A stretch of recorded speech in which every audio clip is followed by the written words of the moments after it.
Okay students, tangent and normal to a circle, इस topic का अब हम पढ़ेंगे क्वेश्चन नंबर 14।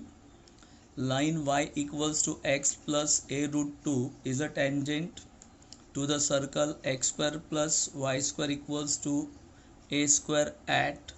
क्वेश्चन में कहा गया है कि ये जो गिवन लाइन है ये गिवन सर्कल को टच करता है, गिवन सर्कल का ठीक है टेंजेंट है, और अगर ये गिवन लाइन गिवन सर्कल का टेंजेंट है तो वो लाइन सर्कल को किस पॉइंट में टच करेगा, ठीक है, यानी आपको उस पॉइंट ऑफ कांटेक्ट के कोऑर्डिनेट्स फाइंड आउट करने हैं। ठीक है, सो स्टूडेंट्स, अगर आपको पॉइंट ऑफ कांटेक्ट के कोऑर्डिनेट्स फाइंड आउट करने हैं तो अब हम एक काम कर लेते हैं।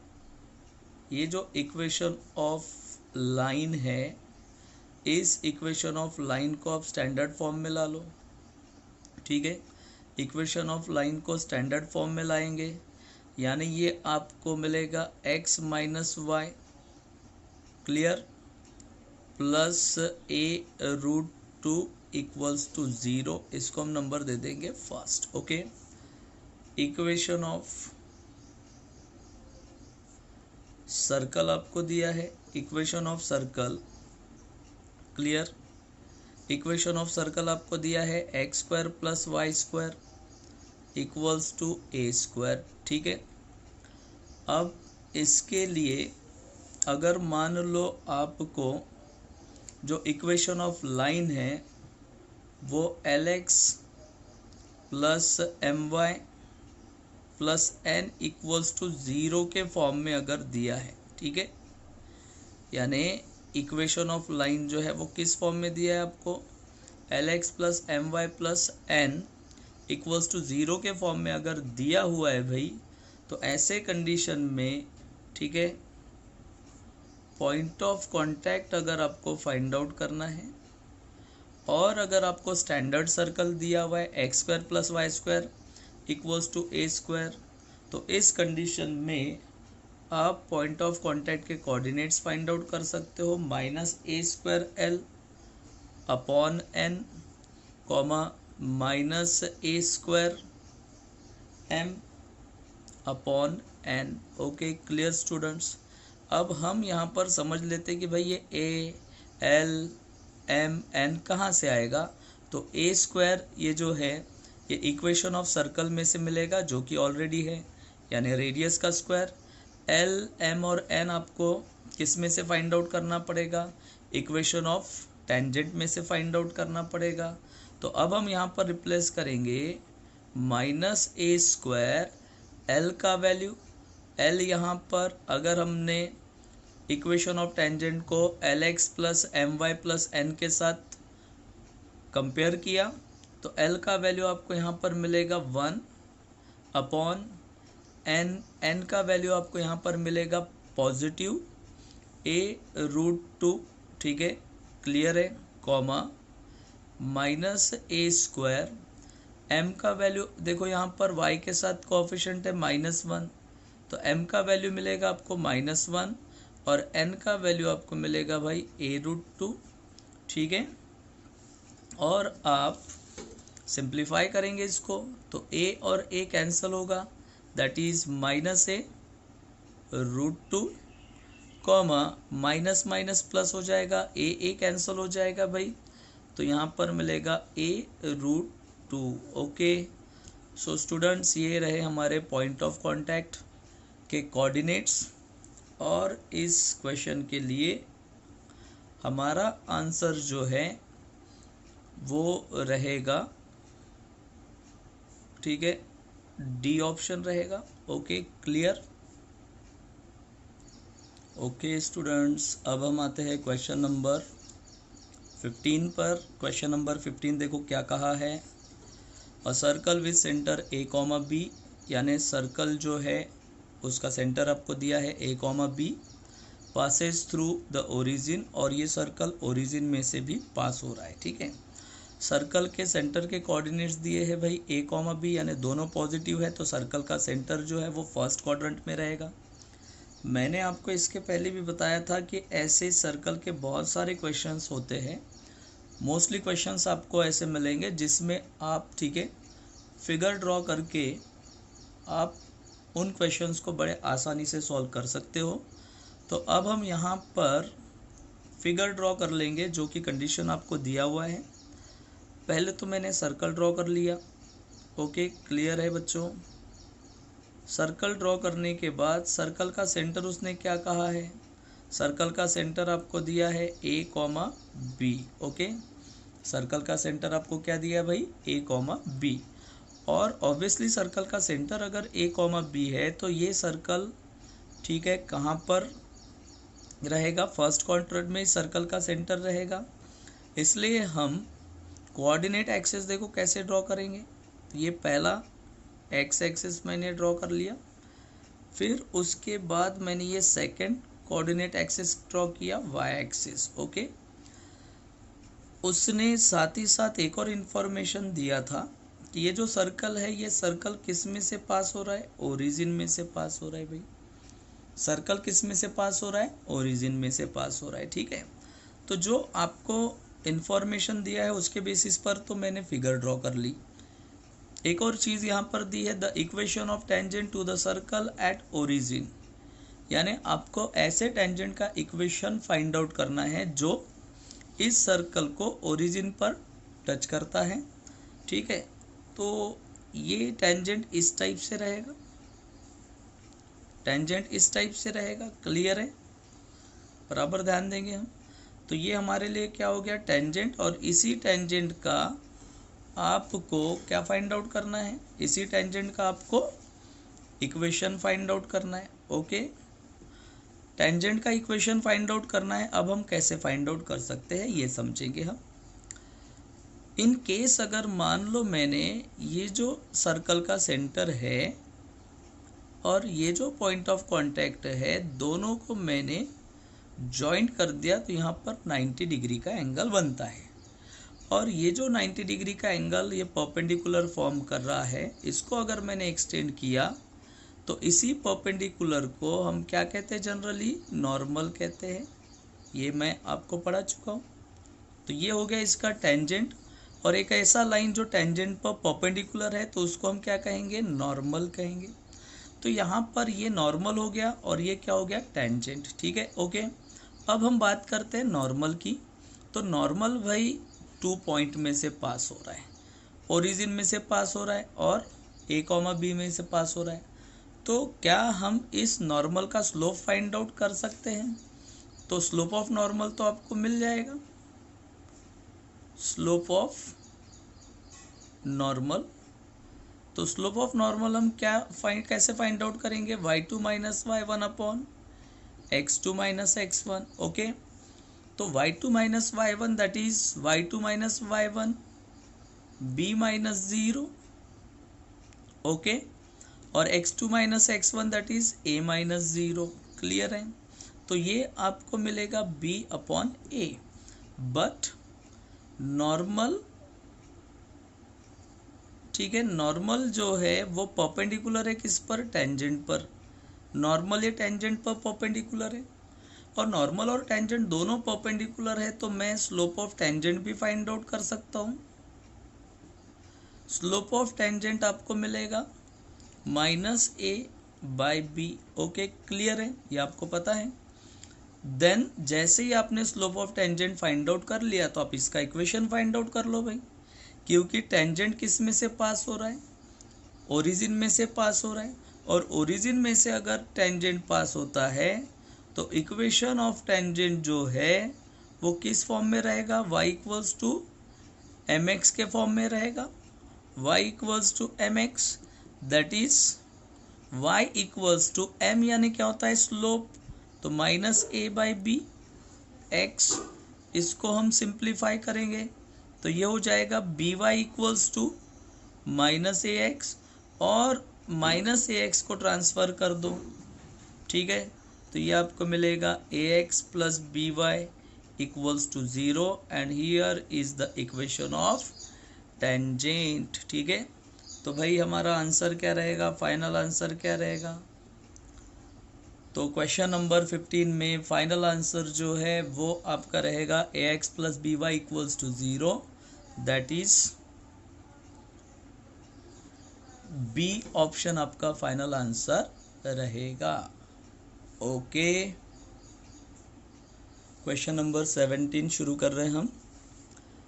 N infinite number of tangents can be drawn from 1, 2 to the circle x square plus Y square minus 2x, ठीक है, minus 4y plus lambda equals to 0। यानी उसका कहने का मतलब ये है कि ये जो 1, 2 ये जो पॉइंट है इसमें से हम ऐसे अनगिनत इनफाइनाइट टेंजेंट्स ड्रॉ कर सकते हैं गिवन सर्कल पर। ओके, अब हमें यहाँ पर क्या फाइंड आउट करना है? Value of lambda find out करना है भाई।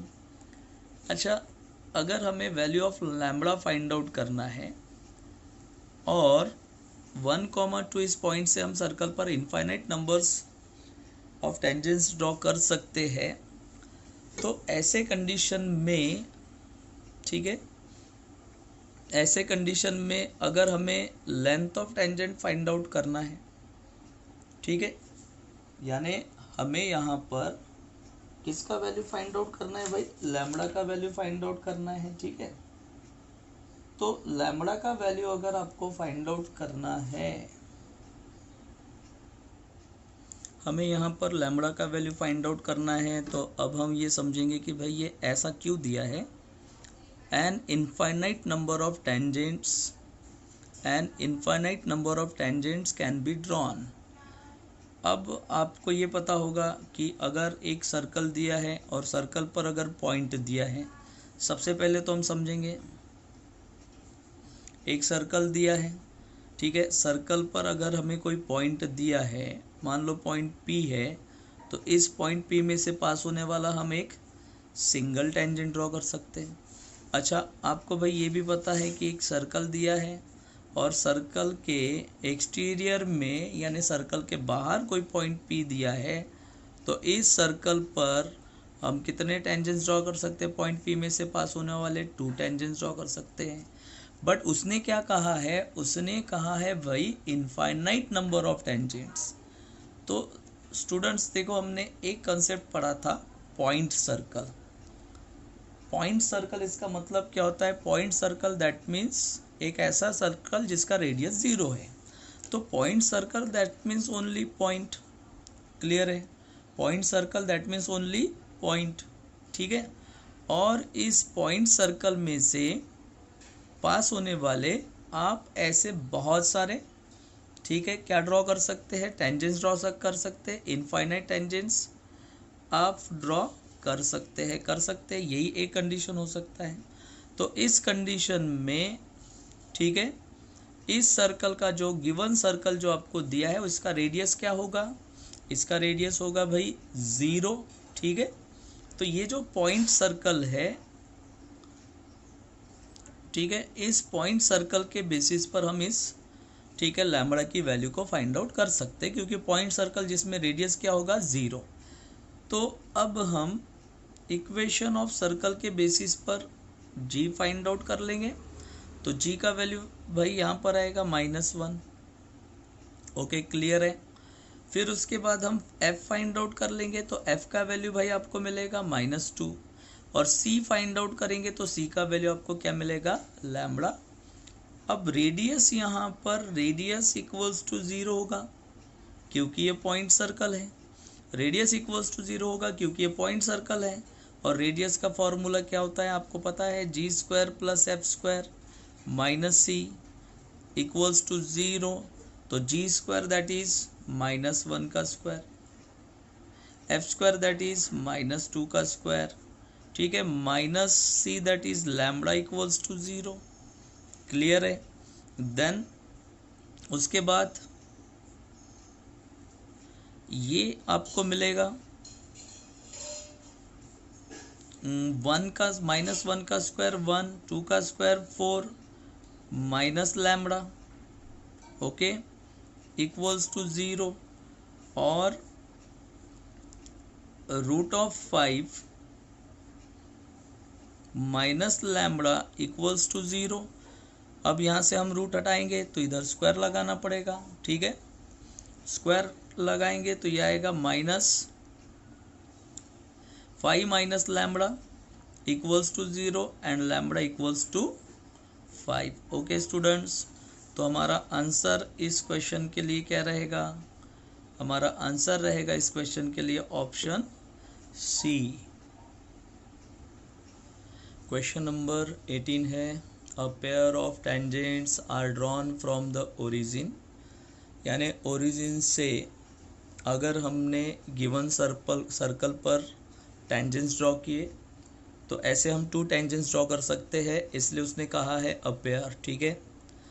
तो वो जो पेयर ऑफ टेंजेंट्स है किस सर्कल पर ड्रॉ किए गए हैं? x² + y², ठीक है, +20x + y +20 इक्वल्स टू 0। ये कंडीशन आपको दिया है, तो आपको भाई क्या फाइंड आउट करना है? The equation of the pair of tangents, यानी उन पेयर ऑफ टेंजेंट्स का आपको क्या फाइंड आउट करना है? इक्वेशन फाइंड आउट करना है। स्टूडेंट्स, इससे रिलेटेड हमने, ठीक है, पॉइंट्स टू रिमेंबर पढ़ा था। अगर आपको pair of tangents find out करना है तो equation of pair of tangents is, वो होता है S1 इक्वल्स टू t²। तो भाई यहाँ पर आप समझेंगे कि ये S क्या है, S1 क्या है और t² क्या है। तो S that is equation of circle, S1 हमें तब मिलेगा जब हम, ठीक है, इक्वेशन ऑफ सर्कल में जिस पॉइंट से हमने टेंजेंट्स ड्रॉ किए हैं उस पॉइंट्स के कोऑर्डिनेट सब्स्टिट्यूट करेंगे इक्वेशन ऑफ सर्कल में, तो हमें मिलेगा S1। और T इसका मतलब होता है टेंजेंट, यानी equation of tangent. Okay, clear है? t² इसका मतलब क्या होगा? Equation of tangent. बराबर ध्यान देंगे हम, ठीक है, क्लियर। और इसके बेसिस पर स्टूडेंट्स आपको क्या फाइंड आउट करना है? Equation of pair of tangents find out करना है। Equation of pair of tangents आपको फाइंड आउट करना है। तो अब हम पहले तो S1 और T फाइंड आउट कर लेते हैं। S1 और क्या फाइंड आउट कर लेंगे हम? T फाइंड आउट कर लेंगे, ठीक है, क्लियर। तो यहाँ S इसका मतलब इक्वेशन ऑफ सर्कल, तो इक्वेशन ऑफ सर्कल आपको दिया है x² + y² + 20x + y, ठीक है, प्लस यहाँ पर दिया हुआ है 20, क्लियर। देन उसके बाद S1 दैट मीन्स ये हमें कब मिलेगा? जब हम ओरिजिन, देखो कहाँ से टेंजेंट्स ड्रॉ किए गए हैं? ओरिजिन से टेंजेंट्स ड्रॉ किए गए हैं। इसका मतलब ये जो ओरिजिन है, ओरिजिन के कोऑर्डिनेट्स जब हम इक्वेशन ऑफ सर्कल में सब्स्टिट्यूट करेंगे तो हमें S1 मिलेगा। तो ओरिजिन के कोऑर्डिनेट्स यानी x = 0 एंड y = 0, तो ये कंप्लीट टर्म यहाँ से यहाँ तक कंप्लीट टर्म 0 हो जाएगा, तो S1 आपको मिलेगा 20। अब आपको टेंजेंट फाइंड आउट करना है। तो अब आपको अगर टेंजेंट फाइंड आउट करना है तो equation of tangent,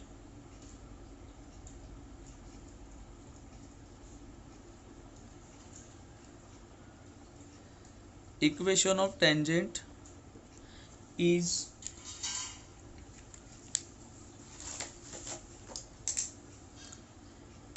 equation of tangent होगा x(x1) + y(y1) + g x + x1 plus यहाँ पर आएगा f y + y1 और प्लस हो जाएगा c = 0। तो ये x(x1) y(y1), तो ये भाई x1 y1 क्या रहेगा? x1 y1 यानी उस पॉइंट के कोऑर्डिनेट्स है जिस पॉइंट से हमने ठीक है, सर्कल पर टेंजेंट्स ड्रॉ किए हैं। तो हमने सर्कल पर टेंजेंट्स कहाँ से ड्रॉ किए हैं? ओरिजिन से, इसलिए x1 की जगह 0। ठीक है, तो ये होगा x into 0, y into 0 plus G का वैल्यू आपको फाइंड आउट करना है। तो देखो यहाँ से इक्वेशन ऑफ सर्कल में से जी का वैल्यू आपको मिलेगा 10 x plus x1 that is 0 plus F का भी वैल्यू आपको क्या मिलेगा भाई? 10 ही मिलेगा। y प्लस 0 और प्लस सी का वैल्यू आपको मिलेगा 20 इक्वल्स टू 0, यानी फाइनली आपको इक्वेशन ऑफ सर्कल मिलेगा भाई 10x plus 10y plus 20 equals to 0। तो हम इसको ऐसा भी लिख सकते हैं 10x plus y plus 20 equals to 0। और अगर हमने 10 को कॉमन निकाला तो ये 10x plus y plus 2 equals to 0 ऐसा मिलेगा हमें। क्लियर है? तो अब हम अगेन आते हैं यहाँ पर, पेयर ऑफ टेंजेंट्स का इक्वेशन आपको फाइंड आउट करना है। तो ये हो जाएगा SS1 equals to T square. Okay, तो S1 जो है वो 20 है, तो 20 into x square plus Y square plus, ठीक है, 20x plus 20y plus 20। Clear? Then equals to T square यानी इक्वेशन ऑफ टेंजेंट। ठीक है, इसका स्क्वायर करो टी स्क्वायर, तो ये टी हो जाएगा हमारे लिए। तो टी का स्क्वायर, तो ये 10 का स्क्वायर होगा भाई। ठीक है, देन उसके बाद x plus y plus 2 whole square. Clear है? देन अब हम आगे इसको सिंप्लीफाई करते हैं। तो ये तो 100 हो जाएगा, 20x square plus Y square plus 20x plus 20y plus 20 equals to 100। और हम इसको सिंप्लीफाई करेंगे तो इसका पेयर बना दो आप, x plus y and plus 2 कर दो, तो ये आपको a प्लस बी का फॉर्म मिलेगा। तो ये आपको मिलेगा भाई x plus y whole square. Okay, plus 2 2 ज़ा 4 हो गया, 4x प्लस वाई। क्लियर है? और प्लस आपको मिलेगा 4। ठीक है, 21 ज़ा 25 ज़ा, ये कैंसिल हो गया। तो ये x square plus Y square plus 20x plus 20y plus 20 equals to 5। X square plus 2xy plus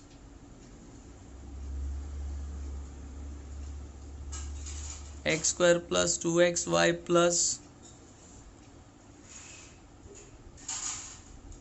plus Y square और ये plus 4x plus 4y plus 4।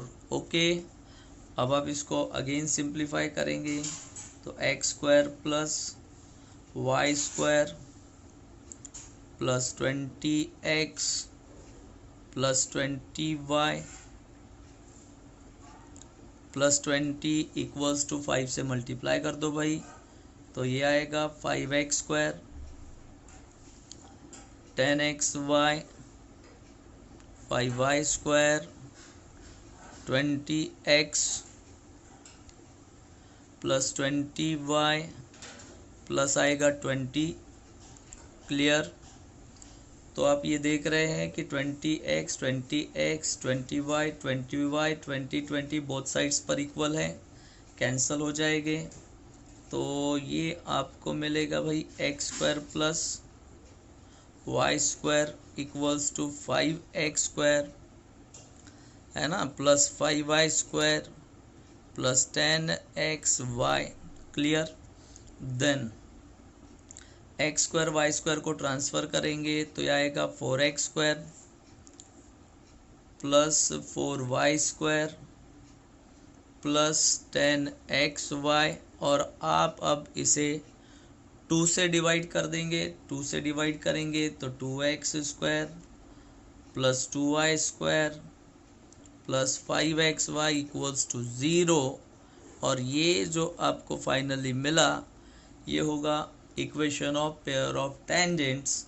और हमारा आंसर रहेगा, आंसर हमारा क्या आएगा भाई, आंसर आएगा हमारा यहाँ पर सी। Okay, C option. ठीक है।